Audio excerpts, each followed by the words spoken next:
ఆ కలర్కి కళ్ళు పేలిపోతాయి అన్నట్టు అనిపిస్తుంది. టమాటాలు ఎరుపు, పండుమిర్చి ఎరుపు, మన సైలాస్ కిచెన్ కారం ఎరుపు, అన్నీ కలిస్తే ఇది పచ్చి టమాటాలండి. పచ్చి టమాటాలతో పండుమిర్చి వేసి పచ్చడి కలిపి అన్నం కలుపుతుంటే మామూలుగా లేదు. ఇందులో వేసిన తాలింపులో వేసిన ఎండుమిరపకాయ కూడా ఎరుపే. చాలా సింపుల్గా చేశాను. ఒక ముద్ద పెట్టుకొని చెప్పనా, ముందు తడకా వేసేసానండి.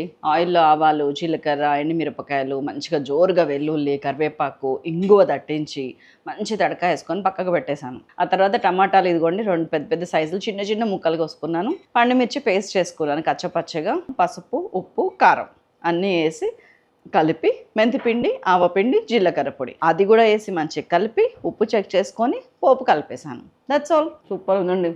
చేసేయండి, చెప్పేశాను కదా ఎలా చేశాను.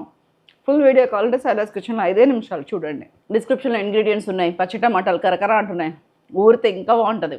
బాయ్.